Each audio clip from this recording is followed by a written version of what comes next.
Maneno yale yale ya Abu Jahl yamekuja, isomeni suratul Qamar, iqtarabati saatu wanshaqa alqamar wa in yarau ayatan yu'ridu wa yaqulu sihrun mustamir. Kiyama kimekaribia. Sura hii ilikuwa inatupa habari wakati huo wa mtume, inasema kiyama kimekaribia. Kutoka wakati huo mpaka leo kimefika. Iqtarabati saatu wanshaqa alqamar. Katika aya nyingine, ata amrullahi fala tastajiluhu subhanahu wa ta'ala amma yushrikun. Ata wa fi'l madhi, manake kimeshapita, yani kimeshafika qiyama. Ata amrullah, limeshakuja jambo la Allah, yani qiyama. Fala tastajiluhu, msiwe na haraka. Kwa nini? Innahum yarawnahu ba'idan wa narahu qariba. Sasa Bwana Mtume sallallahu alayhi wasallam alisema tuhisabu mambo sita, udud sittatan au udud sittan baina yaday saa, hesabuni mambo sita. Hayo mambo sita kutokea katika wakati wake Mtume anasema ya hesabuni hayo. Yakishatokea mambo sita hayo, jueni kwamba mbele yake sasa kiyama.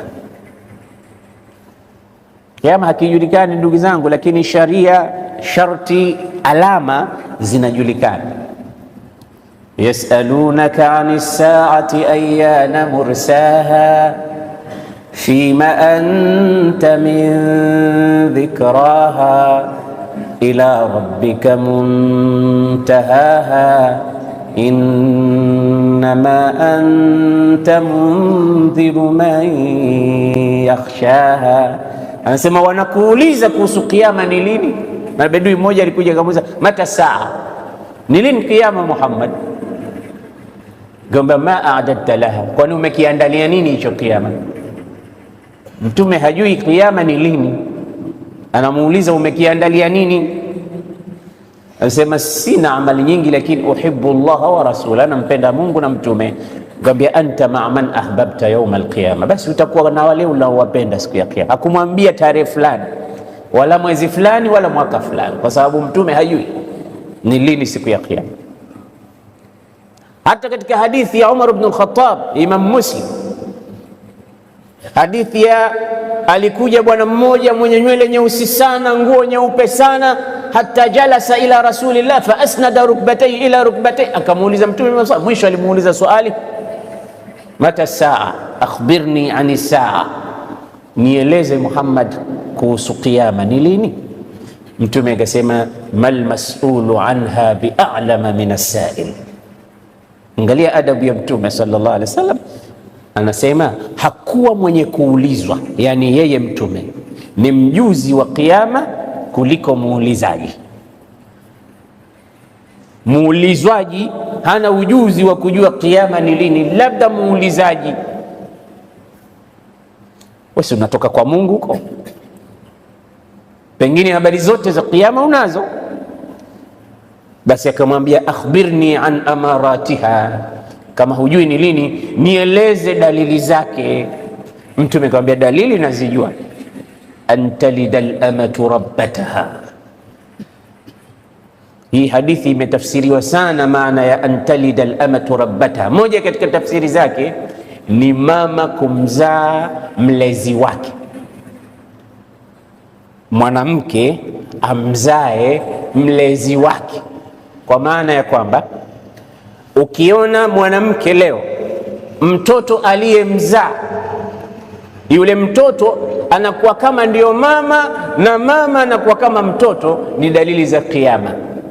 Na hizo mnaziona leo, kwa sababu mtoto wa kike yeye ndo anamwamrisha mamake. Sasa basi mama, mimi natoka nifulie zile nguo zangu pale, alafu nitaandikie kitanda changu, alafu nipikie leo, nataka chips na chicken, usisahau mama.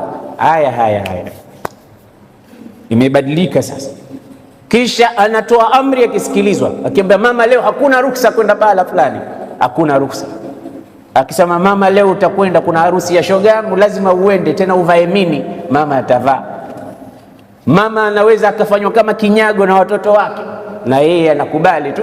Imefika wakati ile antalida al-amatu rabbataha, ni mwanamke kumzaa mlezi wake, yani mama yake. Hii ni moja katika tafsiri. Tafsiri nyingine ni wajakazi ya watumwa kuja kuzaa mtoto ambaye ni bosi wake mwenyewe, yani watakuwa watumwa wengi kiasi kwamba wataolewa hao, au watakuwa milki ya yamin kwa watu ambao kwamba ni mabosi wao, watazaa nao, na wakishazaa tayari wametaharar, hawako tena katika utumwa. Zote hizi ni tafsiri, lakini tafsiri nzuri nimeipenda hii ambayo leo tunaiona, watoto wa kike wao wakawa ndio wana amri kuliko waliowazaa. Ni dalili za kiyama. Kisha sewa antara alhufata alura ru'a ash-shah yatatawaluna fil bunyan, utakuja kuwaona watu waliokuwa si wastaarabu wa kuvaa, wanatembea miguu chuma, hawana nguo, wanatembea huko. Watu wa majabalini wa mashambani huko, kazi yao kuchunga mbuzi na kondoo, wao ndo watakuwa wanashindana kujenga majumba marefu marefu, wao ndo watakuwa viongozi, wao ndo watakuwa sasa wanaingia katika miji. Hakuna tena ile zamani kuchunga ng'ombe na mbuzi na nini, la, mijumba mirefu mirefu wanaporomosha. Dalili za kiyama. Kisha akawataja wale wanawake, kasiyatun ariyatun mailatun mumilatun ruusuhunna kaasnimatil bukhti, utakuja kuwakuta wanawake vichwa vyao kama nundu za ngamia, wamevaa lakini wako uchi. Mwanamke amevaa lakini yuko uchi, ziwe nguo 2, ziwe 3, ziwe 4, lakini zote hazikumfaa. Maziwa yanaonekana, kiuno kinaonekana, mgongo unaonekana, miguu inaonekana, nywele zinaonekana, lakini hayuko uchi, amevaa huyo. Hii ni hadithi ya Mtume sallallahu alaihi wasallam alipokuwa anaeleza kuhusu kiyama kikikaribia. Kabla ya kiyama mtayaona haya, mkiyaona haya tu kumbukeni kwamba kinachofuata ni nini? Kiyama. Hao wanawake leo wapo hawapo? Nisaun ariyat, wanawake waliouchi. Kasiyat, wamevaa lakini ariyat, kwa hakika wako uchi. Ruusuhunna kaasnimatil bukht, hizi ni zile style za masaluni zile. Unaona mtu ameweka kifusi juu ya kichwa chake. Naam, sijui kinaitwaje, labda nimekosea ndo mnanicheka, lakini dude limevimba hivi helmi. Zile zote ni katika dalili ya kiyama, zote ni katika dalili ya kiyama alizitaja Mtume sallallahu alaihi wasallam, na tunaziona mchana, usiku, jioni, asubuhi, kila siku. Sasa acha hii hadithi ni maarufu sana, tumeizungumza sana, lakini hii bwana Mtume anasema udud 6 baina yaday saa, hesabu mambo 6 alafu kiyama kinatokea. Mambo 6 hayo, la kwanza akasema Mtume, mauti, kifo changu mimi ni moja katika alama za kiyama, na hilo limeshakwisha kutokea. Mautu nabii, kufa kwake Mtume sallallahu alaihi wasallam ni kitu cha kwanza alichokitaja, kwamba hesabuni mambo 6, mkishafika 6 tu mujue kiyama kiko karibu. Mauti, kifo changu. Na Mtume baada ya kurudi hijjatul wada amekaa Safar, amekaa Dhulhijja, amekaa Muharram. Safar, tarehe 4 mwezi wa Safar, mfungo 5, aliandaa jeshi Rasulullah. Hili jeshi lilikuwa linakwenda Jordan, Balkan. Hili jeshi lilikuwa ndani kuna masahaba wakubwa kama Abu Bakar, Umar, Uthman, Ali, Abdurrahman, akina Saad ibn Abi Waqas. Yule alikuwa anaumwa kule, amepona, yule hakufa, yupo katika jeshi. Lakini kiongozi wake alikuwa kijana mdogo, miaka 18, akiitwa Usama ibn Zaid. Vijana hao wakati wa Mtume anapewa jeshi, kaaminiwa na Mtume. Jeshi lina mabwana wakubwa kina Umar na Abu Bakar, analiongoza yeye. Namna vijana walivyokuwa wanaaminiwa wakati wa Mtume. Basi wakati jeshi limetoka, maradhi yalimzidi bwana Mtume, kwa sababu mwisho wa mfungo 5 kichwa kilianza kumuuma Mtume sallallahu alaihi wasallam. na hicho ndo kitambulisho cha kifo. Ndio maana watu wengi wakiumwa kidogo nakimbilia hospitali, maana yasije yakawa yale ya kuondoka. Basi mtu anatafuta tiba mapema. Rasulullah akaenda zake akamwambia mke wake, kichwa uaku kama yuaku rajulani minkum wa ra'sa. Maana anaingia ndani ya nyumba tu, bibi Aisha anamwambia Rasulullah, wa ra'sa, kichwa kinaniuma. Bibi Aisha anamwambia Mtume, kichwa kinaniuma. Mtume anasema bal ana wa ra'sa, mimi ndo kichwa kinaniuma. Mtume akafunikwa, akaanza kuugua maumivu, lakini wakati wa sala anaenda kusali, wakati wa sala anaenda kusali. Siku nyingine temperature ikapanda sana mpaka akaitisha maji, akawekwa katika chombo, akasema nimwagieni maji ndani ya chombo hiki. Akamiminiwa maji kama katika besen kubwa hivi, mpaka zikafika gelen au ndoo 7, anamwagiwa tu Rasulullah maji yale, kwa jinsi mwili ulivyokuwa na temperature ulivyokuwa mkali na maumivu yalivyokuwa makali. Akaendelea hivyo mpaka Mtume akashindwa kabisa kwenda kusalisha, akatoa oda, akasema muru Aba Bakrin falyusalli bin nas, muamrisheni Abu Bakri awasalishe watu. Hawezi tena kutoka Rasulullah. Hata siku hiyo akawa anasalisha Omar. Akasema nani amemwambia Omar asalishe? Nimesema muamrisheni Abu Bakr, ya Aballah wal muslimuna illa Aba Bakr, kwa sababu kuna lengo fulani Mtume anataka kuwaachia Waislamu, sio yoyote asalishi, mwambieni Abu Bakr asalishi. Abu Bakr ko hayupo. Inasemekana bwana Mtume sallallahu alaihi wasallam siku alipopata nafuu ndio siku ya kuaga ulimwengu. Anas ibn Malik anasema hakuna siku tuliona kiza katika mji wa Madina kama siku ya kuaga kwake bwana Mtume sallallahu alaihi wasallam, kuondoka katika ulimwengu, mpaka watu wakachanganyikiwa. Umar alipokuja amepata habari kwamba Mtume amekufa, akasema Mtume hajafa, na nitakayemsikia anasema amekufa nitamkata kichwa.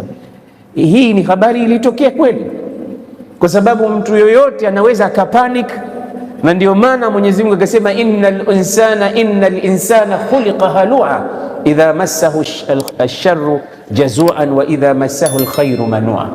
Wanadamu ameumbwa na babaika, anaweza kuwa shoki katika jambo mpaka asijue anasema nini kwa msiba uliotokea. Abu Bakari akaja akamwambia, la Umar, Mtume amekufa kweli, na Mwenyezi Mungu anasema wama Muhammadun illa rasulun qad khalat min qablihi ar-rusul afa immata aw qutila inqalabtum ala aqabikum waman yanqalib ala aqibaihi falan yadurra Allah shay'an. Kwa hiyo hesabuni, jambo la kwanza katika alama za kiyama mautu rasulillah, kifo cha Mtume sallallahu alaihi wasallam. Hiki tayari kimeshatokea. Jambo la pili, fathu Baitul Maqdis, kufunguliwa upya na kurudi katika mikono ya Waislamu msikiti wa Baitul Maqdis kule Palestina. Hili lilitokea. Mtume kafa mwaka wa 11 baada ya kuhama Madina hijra. Mwaka wa 11, 12, 13, 14, 15, 16, wakati wa ukhalifa wa Sayyidina Umar, Baitul Maqdis ilifunguliwa ikawa katika mikono ya Waislamu. Wanajeshi walioifungua akina Khalid ibn Walid, kiongozi wao wakati walikuwa ni Abu Ubaida Amir ibn al-Jarrah, Shurahbil ibn Hasan, Yazid ibn Abi Sufyan. Hawa ni vijana walioifungua Baitul Maqdis na wakampa salamu Umar kwamba tayari. Akauliza, je, mifunguo mshapokea? Akasema la, kiongozi wa nchi hii amesema atakayepokea ufunguo ana alama zake maalum na sisi hatuna alama hizo, njoo wewe Amirul Mu'minin.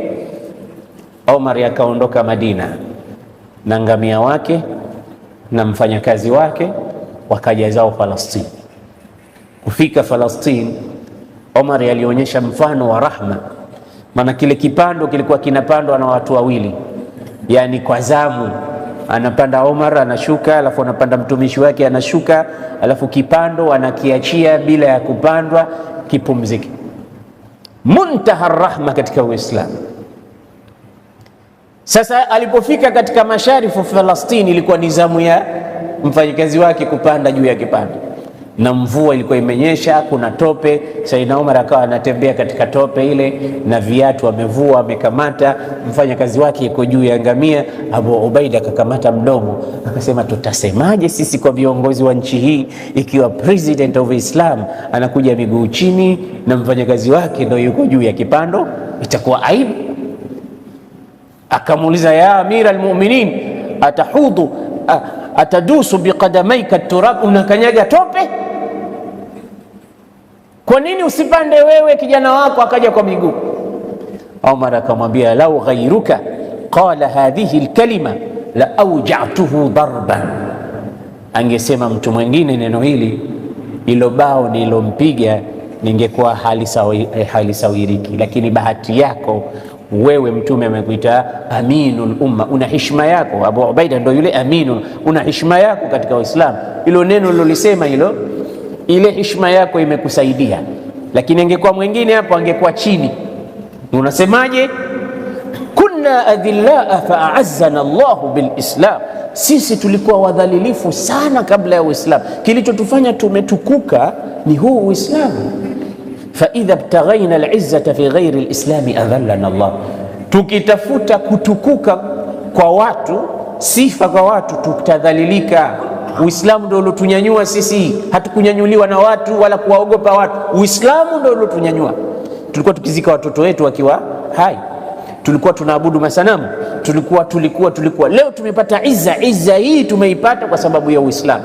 Wacha tu practice Uislamu, waseme watakaosema, lakini sisi tunafuata Uislamu. Nizamu yake huyu kupanda, hata kama ni mtumishi wangu siwezi kumchukulia ni nizamu yake, atapanda yeye. Akaenda katika hafla maalum, ufunguo ukatolewa. Yule bwana akaulizwa, kwa nini umempa huyu ufunguo? Akasema, laqad qara'na fi kutubina anna man yatasallama mafatih alquds rajulun yadkhulu almadinata mashiyan wa ghulamuhu rakib. Tumeona katika historia kwamba mtu atakayepokea ufunguo za mji huu ni mtu ataingia katika mji huu akiwa anatembea kwa miguu na kijana wake mfanyakazi yuko juu ya kipando chake. Ndio maana nyinyi sikuwapa ufunguo.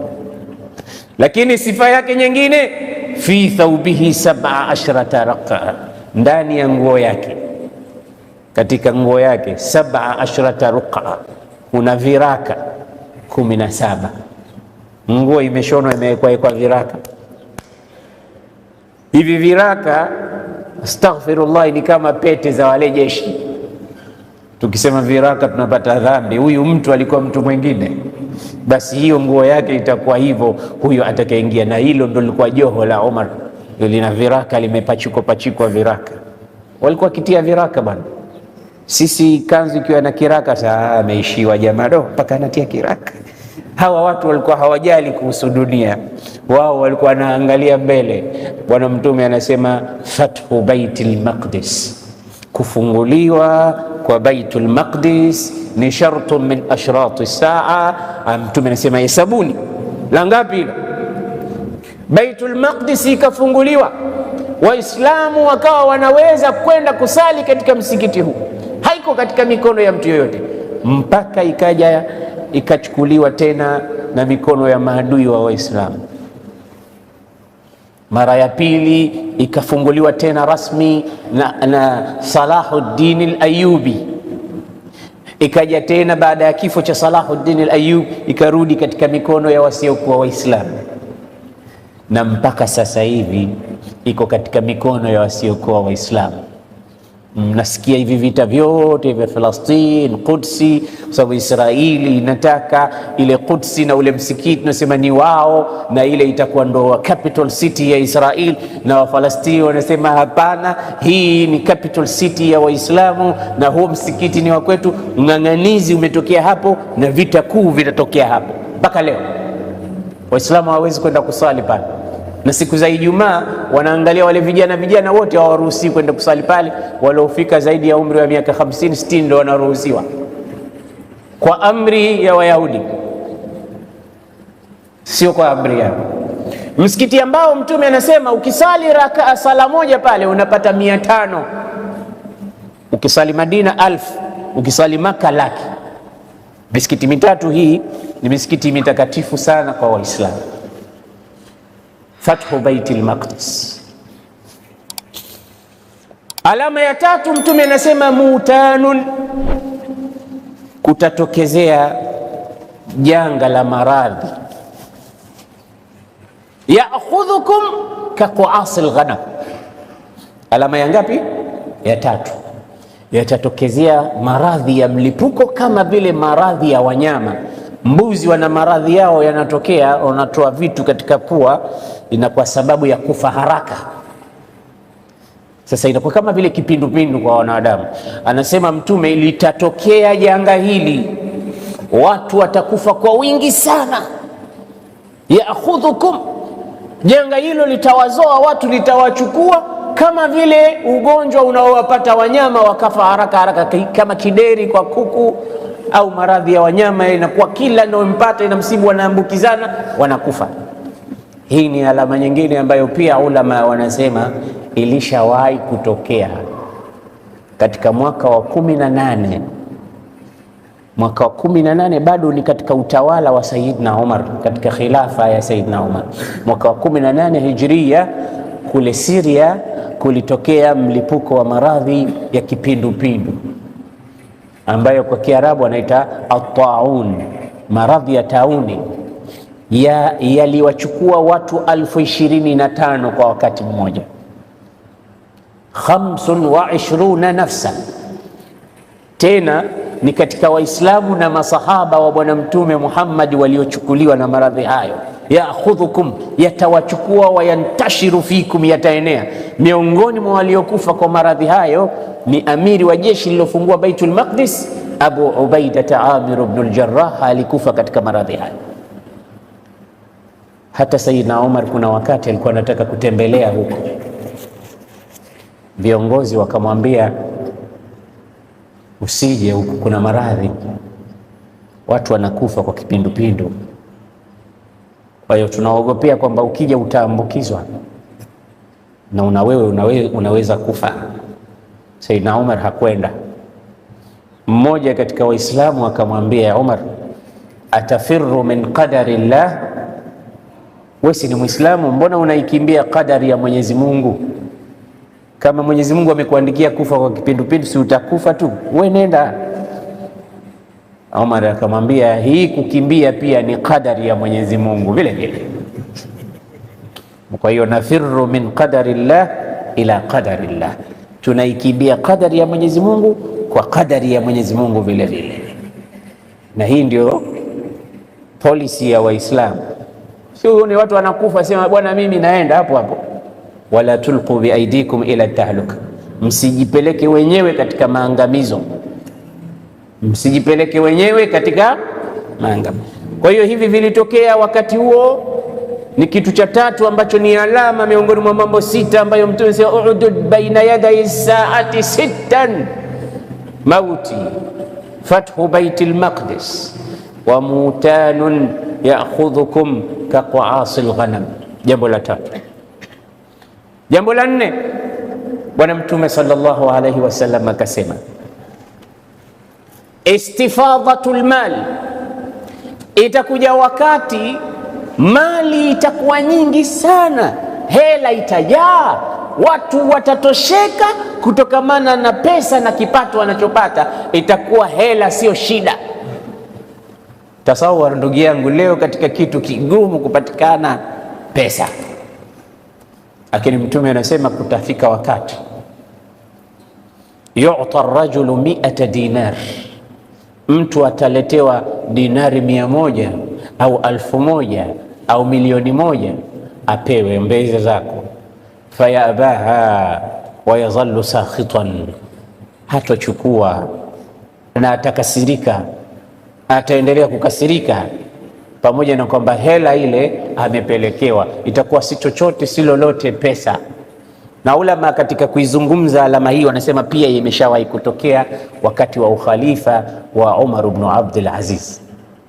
Ilifika pahala watu wote hawana shida, mpaka ikatangazwa yeyote ambaye amestahiki kupokea zaka mwaka huu, matajiri wanasubiri, wapokeaji wa zaka hawaonekani. Kwa hiyo ya mgambo, yeyote fukara, maskini au asnafu thamani ya wale wanahitaji zaka, aje katika baiti mali almuslimina, zaka iko tayari. Hakuja maskini hata mmoja, hakuna mtu aliyekuwa tayari kupokea zaka. Ikatangazwa, Umar ibn Abdul Aziz akasema, man kana alayhi daynun, basi sisi tunasema hivi, yeyote mwenye deni, fasadadu dainihi ala hisabi baiti mali almuslimin, pesa zipo zimewekwa katika baiti mali almuslimin kwa sababu zimekosa kupewa, aliye na deni aje tumlipie deni lake. Ikatangazwa tena, man kana aziban wa yuridu an yatazawwaj famahruhu ala hisabi baiti mali almuslimin, yeyote ambaye ni kijana na kijana anataka kuoa na hana pesa, basi aje, mahari yake yatatolewa na baiti mali almuslimin. Vijana wakaoa. Wakati huo ulikuwa ni wakati ambao shida ya pesa ni mwiko, ulama wamesema. Lakini pia baadhi ya ulama wamesema hili litatokea katika akhiri zaman, wakati Isa atakapoteremka na Dajjal atakapouawa. Hizi alama kubwa kabisa zilizobakia hizi. Sasa kipindi hiki cha Isa yupo, mtu atapelekewa milioni dola, bwana, hela hizi, kwa sababu mtu ashayakinisha, ashaona yakini kwa macho yake kwamba sasa kiyama kiko karibu. Shughuli yake sio hela tena, zile hela bwana, peleka huko hela kwa wanaozitaka. Mimi sasa hivi na approach akhira tu. Isa kishashuka, Dajjal kishauawa, kutakuja wakati watu hawashughulishi tena na hela. Sasa hivi mtu hasali kwa sababu ya hela. Sasa hivi watu wengine hawafungi kwa sababu ya hela. Watu wengine hawataki kusoma Qur'ani kwa sababu ya kila wakati yeye yuko busy 24/7, yuko busy anatafuta nini? Hela. Itafika wakati hela utaletewa bila ya jasho, huwezi kuzipokea kwa sababu umeshayakinisha, mimi naondoka la mahala. Nizifanye nini pesa? Mtume anasema istifadhatul amwal, pesa zitajaa kuna kipindi, lakini zitakosa thamani. Ngapi hiyo? La nne. Jambo la tano, Bwana Mtume sallallahu alaihi wasallam anasema fitnatun, itafika wakati kutatokezea fitna, mitihani. Lan yatruka baitan min buyuti al-arabi illa dakhalatu, hiyo fitna hiyo haitoacha nyumba yoyote, itaingia, mtaikuta imo ndani. Ulama wakachambua wakasema fitna iliyotajwa hapa ni television, ni radio, ni magazeti, ni WhatsApp. Uchambuzi wa hali ya juu sana. Ulama wanasema fitnatun lan yada au lan tada baitan, haitoacha nyumba hii. Fitna hii itaingia. Fitna manake ni majaribu. Subhanallah, leo television katika kila nyumba, na nyumba haina television sijui kama ni nyumba. Hata vile vibanda zipo. Kama hamna television kuna radio, kama hamna radio kuna simu, na simu kila kukicha zinakuja mpya, na hizo simu sasa kuna WhatsApp, kuna mambo mengine ndani. Hizi ni fitna kubwa sana ambazo zimeingia sasa hivi, zimechukua nafasi kubwa sana. Wallahi, kabla ya WhatsApp watu walikuwa wanasoma Qur'ani sana. Sasa hivi Qur'ani haisomeki, Qur'ani haina nafasi. Umeungwa katika grupu hii, katika grupu hii, katika grupu, na watu wengine wanakuunga bila wewe mwenyewe kujua. Mimi nikichomoa simu yangu nikifungua, saa nyingine message 175, 120 ya magrupu tu hizo, nitapata wapi wakati wa kusoma Qur'an? Inawezekana hizo message sio za upuzi, na zipo grupu nyingine nzuri, wao wanakurushia mawaidha tu na clips nyingine, lakini uko wapi wakati? Kwa siku kama ya leo kutokea asubuhi uko kwenye activities za madarasa kila wakati, ikifika wakati huu uko kwenye tarawih, ikifika kwa tarawih uko umechoka, utapata wapi nafasi? Na watu wanapata nafasi, mtu anashughulika na simu yake, yeye wakati wake mkubwa ni simu hapa tu. Inasemekana siku nyingine hata mtu yuko nyumbani kwake anaambiwa chakula tayari, hasikii. Nisemwambia mtumie WhatsApp humo ndani ya nyumba, chakula tayari, chakula tayari, kwa sababu ndo hiyo ukipelekewa WhatsApp ndani ya nyumba, jamani, mumezidi sana. Hapo mke na mume wanatumia na WhatsApp, chakula tayari. Maana ukimwambia kwa mdomo hasikii, lazima umpelekee salamu. Wakati umechukuliwa na WhatsApp.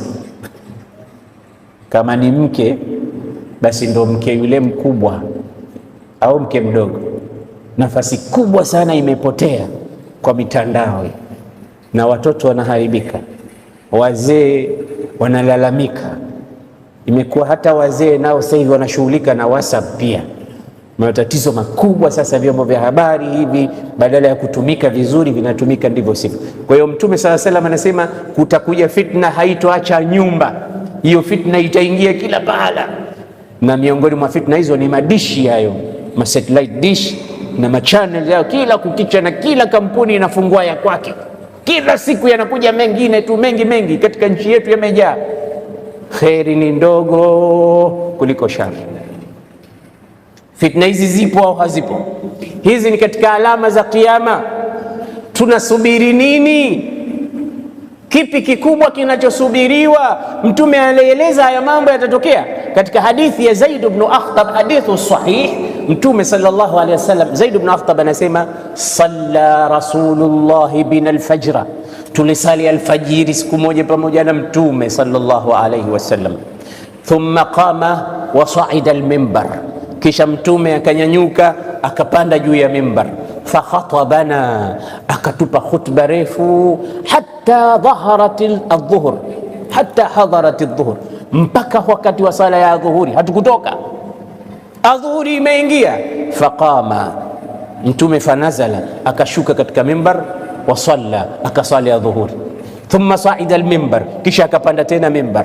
Fakhatabana, akahutubia Mtume sallallahu alaihi wasallam, hatta hadarat al-asr, mpaka ikafika sala ya alasiri. Fanazala, akashuka, wasalla al-asr, akasali alasiri. Thumma sa'ida al-mimbar, kisha akapanda tena mimbar. Fakhatabana, akatupa khutba Rasulullah, hatta gharabat ash-shams. Siku hiyo ulama wanasema ilikuwa ni semina hiyo, alfajiri mpaka jioni, kuna kimiwa, kuna swaliwa, Mtume anarudi juu ya mimbar, hayeshi. Zaid ibn Akhtab anasema, fahaddathana wa akhbarana bima huwa kain. Katika khutba yake hiyo alfajiri, baada alfajiri, baada dhuhuri, baada alasri, mpaka jua limezama, alichotuambia nini Mtume? Anasema, akhbarana bima huwa kain wa bima kan, alitueleza mambo yaliyokuwa na yatakayokuwa. Miongoni mwa hayo ndo akazungumzia hizi alama za kiyama. Hizi zipo nyingi sana, iko milango maalum katika vitabu vya hadithi. Mtume anazungumzia tu habari ya kiyama na alama zake. Kamtaja Dajjali, kataja moto, kataja dukhani, kamtaja Mahdi, kamtaja Isa, kataja na hizi alama nyingine. Ukiziorodhesha utazipata nyingi, nyingine zimeshatokea, nyingine bado. Basi semina hiyo, mpokezi wa hadithi anasema, fa'alamuna ahfadhuna. Siku hiyo yule aliyekuwa na bongo zuri la kukamata ndiye aliyekamata mambo mengi sana, watu wakawa wanayo. Maana kuna watu wengine walikuwa ukizungumza tu, au kama ni type recorder wanarekodi. Wakati wa Mtume walikuwepo, ndio maana wakaja wakatueleza sisi ashratu saa alizozizungumzia Bwana Mtume sallallahu alaihi wasallam. Zipo hadithi mbalimbali, mambo mengi yashayataja Bwana Mtume sallallahu alaihi wasallam. Hii ya kutokezea watu wakawa wanafanya da'wa, lakini kwa hakika wanaita watu katika milango ya Jahannam, hii ameitaja du'atun fi ala abwab Jahannam. Mtume ameitaja watatokea watu kazi yao kukufurisha watu tu, wanafiki hao, makafiri hao, mushrikina hao, Mtume ameitaja. Alhasili, kila ambacho kitatokea Mtume alikizungumza na leo kinatokea. Kisha Bwana Mtume sallallahu alaihi wasallam akasema jambo la mwisho la sita, hudnatun bainakum wa baina bani al-asfar thumma yughadirun, itatokezea kati yenu nyinyi Waislamu, mutagombana na wasiokuwa Waislamu, hasa hao wazungu. Bani al-asfar ni Warum, yani kwa leo wa Marekani na watu wa Ulaya, wazungu hao. Wakati mkigombana, kutafika wakati mtafikia ceasefire, hudna, ya kwamba jamani, tusimamisheni vita. Kisha baada ya muda wao watafanya khiana, ule mkataba hawatohuheshimu, watarudi kufanya zogo na fujo na kukupigeni. Mtume anasema hii pia ni miongoni mwa alama za Kiyama. Hizi alama sita, wapo baadhi ya ulama wanasema tayari zote zimetokea, wengine wanasema zitatokea. Allahu a'lam, lakini sisi wenyewe tuna macho. Kwa hakika mambo mengine tunayaona wenyewe kwa macho yetu. Fitna, usiulize leo, hakuna fitna kubwa kama wasailu al-i'lam, maqru'atan wa mar'iyatan wa masmu'a. Wallahi alazim, hakuna jambo kubwa lililotufunika kama vyombo vya habari vya kusomwa, vya kusikiliza na vya kutizamwa. Ukitaka jambo lako tu hata la kheri, si mnaona sasa hivi hizi kamera, itafika Ulaya, itafika Marekani, itafika wapi, watu watatushuhudia, watatuona, watapata faida, na la shari vile vile. Sasa itategemea wewe utatumia vipi. Hiki ni kisu chenye makali mawili, kinapata huku na huku. Sasa sisi ndo tuna misuse vyombo hivi. Hizo simu vile vile, nimemwona kijana hapa alipokuwa anasoma, ana simu, Qur'ani imo ndani. Kwa hiyo kazi yako mwenyewe, ukitaka Qur'ani imo, ukitaka ufuska mwingine umo, chaguoni lako. Lakini watu wengi hawakimbilii kuliko kuwa na kheri, wanakimbilia kuliko kuwa na shari. Na sisi hatuna haja sasa hivi ya shari, tunaelekea kwa Mola wetu. Miaka imepita, umri sasa ni wa kurudi kwa Allah. Na Ramadhani kama hizi, Mwenyezi Mungu anataka watu wajisafishe, kwa sababu hili ni bwawa, ni swimming pool, inakuja kila mwaka mara moja. Mujikoshi kwa Ramadhanu ila Ramadhan kafaratu lima bainahuma idha jtunibatil kabair. Na ndani ya Ramadhani ndio maana Allah amekuwekea ile aya ambayo haihusiani na saum, lakini kaiweka katikati ya saum. Anasemaje? wa idha sa'alaka ibadi anni fa inni qaribun ujibu da'wata ad-da'i idha da'an falyastajibu li waliyu'minu bi la'allahum yarshudun. Waja wangu wakikuuliza mimi niko wapi, waambie niko karibu nao, najibu maombi ya mwenye kuniomba atakaponiomba, nao wanikubalia yangu, waniamini ili wapate kuongoka. Aya hii haihusiani na saum, lakini imepachikwa katika shahru Ramadhan alladhi unzila fihi alquran, na uhilla lakum laylata as-siyami rafathu ila nisaikum. Yote ni kukubembeleza wewe kwamba una wakati mzuri wa kumwomba Mwenyezi Mungu. Hii simu haitokufaa chochote mbele ya Allah. Hii mitandao inakuharibia wakati wako tu. Wallahi, hata sekunde moja ambayo hutomtaja Mwenyezi Mungu ndani yake, utakuja kuijutia siku ya Kiyama. Na siku ya kutoka roho utamwambia Rabbi rji'uni, ya Rabbi nirudishe duniani, la'alli a'mal salihan fima tarak. Wakati wangu mkubwa ulichukuliwa na WhatsApp, wakati wangu mkubwa ulichukuliwa na simu yangu, nataka nikarepent, nikarudi tena nisawazishe. Allah atakwambia kalla, hakuna nafasi hiyo tena.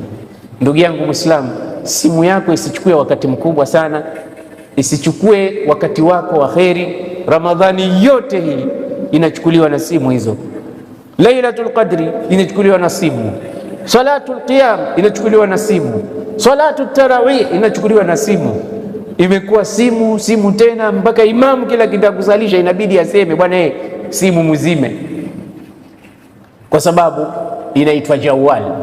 Waarabu wameliita simu inaitwa jawal. Jawal maana yake inatembea tu kila pahala, inafika, ipo kila pahala.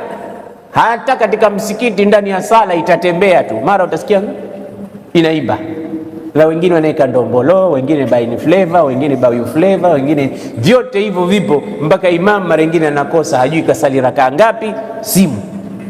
Kwa hiyo fika pahala ujiwekee mwenyewe nafasi kwamba hii simu ni ya mawasiliano, hii simu ni ya biashara, hii simu ni ya salamu muhimu, hii simu ni ya faida zile ambazo natakiwa kuzitumia kwa ajili ya manufaa yangu, sio tu kuchati usiku kucha, sio tu kutukanana, sio kusengenya, kwa sababu hii simu mpaka watu wanasengenya katika simu.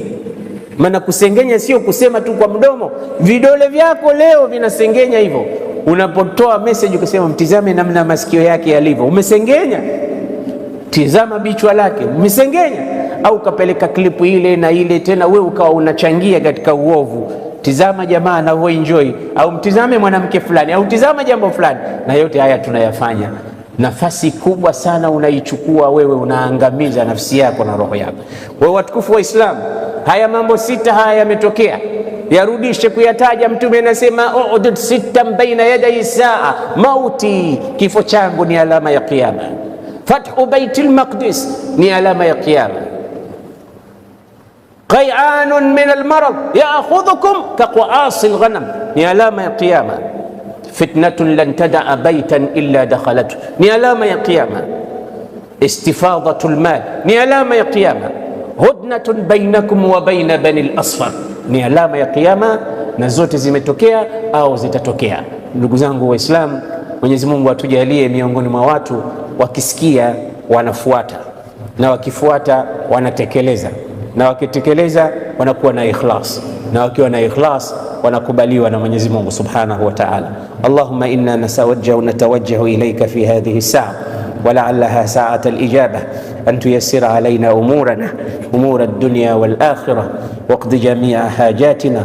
ربنا أرنا الحق حقا وارزقنا اتباعه وأرنا الباطل باطلا وارزقنا اجتنابه برحمتك يا أرحم الراحمين.